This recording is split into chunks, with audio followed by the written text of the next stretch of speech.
राधे राधे दोस्तों, आर्यन हिंदी कहानियाँ चैनल में आप सभी का स्वागत है।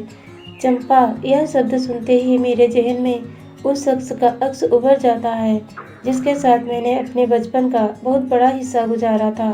मेरे पिताजी गांव के जमींदार थे। उनका गांव में बहुत नाम था। गांव के सब लोग उनकी बातें मानते थे। हमारी बहुत बड़ी हवेली थी। उसमें बहुत सारे कमरे थे। बहुत बड़ा दालान था जहाँ मैं अपनी सखियों के साथ खेला करती थी। एक बहुत बड़ी बैठक थी। उसमें पिताजी गांव के लोगों के साथ मिलकर बैठकें करा करते थे। हमेशा उस जगह कोई ना कोई रहता ही था। कभी बैठक खाली नहीं रहती थी। हम लोग 4 भाई बहन थे। मेरे 3 भाई और मैं इकलौती बहन थी। मैं सबसे छोटी थी, इसीलिए सब लोगों की बहुत लाडली थी। मुझे सब बहुत प्यार करते थे, खासकर पिताजी बहुत प्यार करते थे। हमारे घर में बहुत सारे नौकर चाकर थे। उसमें से गीता काकी एक थी। जब से होश संभाला उन्हें अपने घर में ही देखा था। एक बार मैंने देखा कि गीता काकी 2 दिन तक काम पर नहीं आई और जब आई तो अपने साथ एक लड़की को लेकर आई। वह लड़की लगभग मेरी ही उम्र की होगी। काला रंग, पीले दांत, घोंसले जैसे बाल, कटे हुए फटे हुए कपड़े, मगर इन सब में भी उसकी बड़ी बड़ी आंखें थी जो बहुत कुछ कह रही थी। गीता काकी ने बताया कि यह मेरी बहन की लड़की है। बहन और जीजा जी की है जैसे मौत हो गई है और इसे रखने वाला कोई नहीं है, इसीलिए मैं इस करमजली को अपने साथ ले आई। अपने माँ बाप को तो खा गई है, अब इसे कोई रखने को तैयार नहीं हो रहा है, तो मैं ही अपने साथ ले आई हूँ।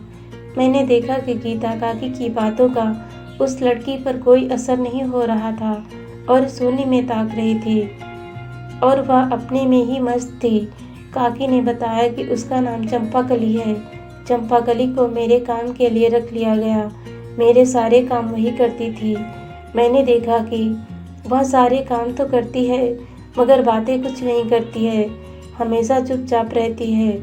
मुझे यह अच्छा नहीं लगता था कि वह कुछ बोलती क्यों नहीं। उसका नहीं बोलना मुझे खलता था।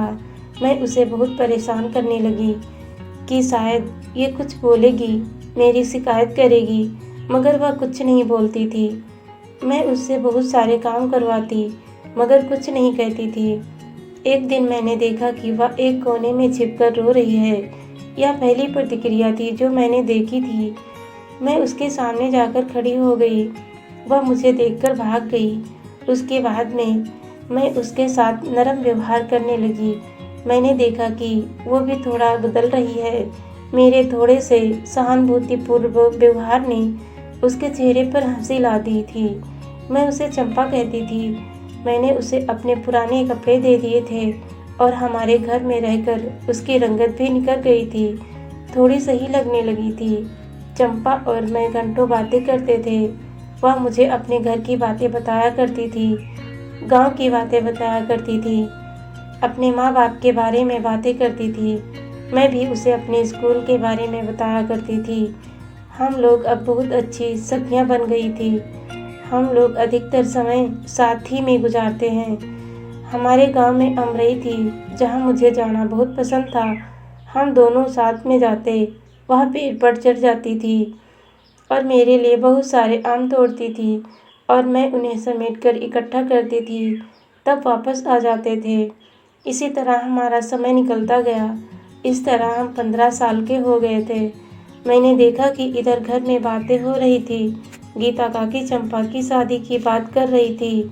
माँ ने मुझे इन सब के बीच बोलने को मना कर दिया था। काकी ने कहा कि पहले इसके चाचा ने इसको रखने के लिए मना कर गया था, मगर अब कहता है कि यह मेरे भाई की लड़की है, इसीलिए मैं इसको ले जाऊंगा, इसकी शादी करूंगा। मैंने इसके लिए एक अच्छा लड़का देखा है। अब ये उनके खानदान की लड़की है, मैं मना नहीं कर सकती, मुझे इसे भेजना ही पड़ेगा। मैंने यह बात सुनी तो मुझे बहुत ही बुरा लगा। मैं अब चंपा के बिना नहीं रह सकती थी, मगर कर भी क्या सकती थी। मुझे छोड़कर चंपा को जाना ही पड़ा। चंपा भी नहीं जाना चाहती थी क्योंकि उसने मुझे बताया था कि उसके माँ बाप के जाने के बाद उसके चाचा चाची उसके साथ बहुत ही खराब व्यवहार करते थे, बहुत सारा काम करवाते थे और उसको सही से खाने को भी नहीं देते थे और मारते भी बहुत थे। मगर हम लोगों की बात किसी ने नहीं सुनी और चंपा को जाना ही पड़ा। कुछ समय बाद खबर मिली कि चंपा के चाचा ने उसकी शादी एक अधेड़ उम्र के व्यक्ति से करा दी है, जिसके चंपा की उम्र से बड़े 2 बच्चे थे। इसके एवज में उसके चाचा को बहुत बड़ी रकम मिली थी। एक तरह से उन्होंने चंपा का सौदा कर दिया था। यह सुनकर मुझे बहुत ही बुरा लगा था। बाद में मैं पढ़ने के लिए शहर में आ गई और मुझे चंपा के बारे में कोई भी जानकारी नहीं मिली। मैं अपनी पढ़ाई में नई सहेलियों के रंग में रम गई थी। चंपा की यादें अब धुंधली हो रही थी, मगर जब मैं छुट्टियों में गांव जाती तो चंपा के बारे में ज़रूर पूछती, मगर मुझे सही से कुछ भी पता नहीं चल पाता था। अब मेरे कॉलेज के एग्ज़ाम खत्म हुए और मैं गांव आ गई तो मैंने सुना कि चंपा ने अपने पति का खून कर दिया है और वह जेल में है। मुझे यह सुनकर बहुत आश्चर्य हुआ कि हमारी भोली भाली चंपा ऐसा कैसे कर सकती है। मैं किसी भी तरह से चंपा से मिलना चाहती थी, मगर मैं जिस परिवार से थी उस समय वहाँ जेल जाना नामुमकिन था। मैंने किसी भी तरह मेरे बड़े भैया को मनाया कि मुझे चंपा से मिलना है, बातें करनी है, तो वह पहले तो नहीं माने। फिर किसी तरह वह तैयार हुए। फिर मैं चंपा से मिलने गई। तब उसने जो बताया वह सुनकर तो मेरे पैरों तले जमीन ही निकल गई कि हमारी प्यारी चंपा ने कितना सहा है। उसने बताया कि चाचा ने उसकी शादी उसके पापा के उम्र से भी बड़े व्यक्ति से कर दी थी, जिसके 2 बच्चे थे। वह बच्चे चंपा की उम्र से भी बड़े थे। चंपा जब उसके घर गई, उन लोगों ने उसे मां मानने से इनकार कर दिया और जो उसका पति था वह बहुत ही बेकार था, काम कुछ करता नहीं था। उसे बस मुफ्त की नौकरानी चाहिए थी। उसे चंपा की देह से मतलब था। वह 1 नंबर का शराबी था।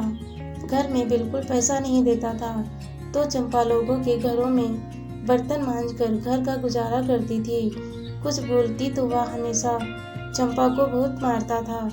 चंपा कुछ बोलती तो कहता, मैंने तुझे खरीदा है, तू मेरी गुलाम है, मैं तेरे साथ कुछ भी कर सकता हूँ। चंपा बच्ची तो थी, कुछ बोल नहीं पाती थी। ये सब सहते सहते 5 साल निकल गए।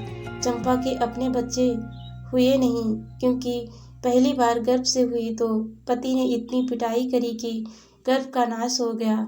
उसके बाद कभी कुछ नहीं हुआ ही नहीं। पति के दोनों बच्चे तो उसे मां मानते ही नहीं थे, इसीलिए उसका साथ कभी दिया ही नहीं। एक दिन वह घर छोड़कर चले गए। उसके बाद तो उसके पति के जुल्म दिन पर दिन बढ़ते चले गए। एक दिन तो हद ही हो गई। उसके पति को पैसे की ज़रूरत थी और उसने एक व्यक्ति के साथ चंपा का सौदा कर दिया। यह बात चंपा सहन नहीं कर पाई। उसने पास रखा हंसिया उठाकर अपने पति को दे मारा। वह नशे में तो था, सहन नहीं कर पाया और वहीं ढेर हो गया। उसके बाद चंपा खुद पुलिस के पास गई और सब बातें बता दी और तब से वो यहीं जेल में ही है। मैंने यह सब बातें पिताजी को बताई। पहले तो उन्होंने बहुत डांटा और भाई को भी बहुत डांट पड़ी, पर मेरी बात को समझकर उन्होंने चंपा के लिए एक वकील से बात की तो वह चंपा का केस लड़ने को तैयार हो गया। चंपा का केस मजबूत था, इसीलिए वह जीत गई और चंपा जेल से छूटकर आ गई। वह हमारे घर आई। हमारे घर में सभी को उससे सहानुभूति थी, इसलिए यहाँ से उसकी नई जिंदगी शुरू हुई। हमारे पिताजी ने उसकी थोड़ी शुरुआत की, पढ़ाई करवाई, जिससे उसने पढ़ना लिखना सीख लिया। इसी बीच मेरी शादी हो गई। मेरे पति को जब मैंने चंपा के बारे में बताया तो उन्होंने कहा, हम चंपा को शहर में ले आएंगे, यह उसके लिए अच्छा रहेगा। हमने शहर लाकर चंपा को समाज के लिए कार्य करने वाली संस्था का सदस्य बना दिया। चंपा उनके लिए कार्य करने लगी। वह संस्था अनाथ लड़कियों के लिए कार्य करती थी। अपनी मेहनत से काम करते करते चंपा उच्च पद पर पहुंच गई।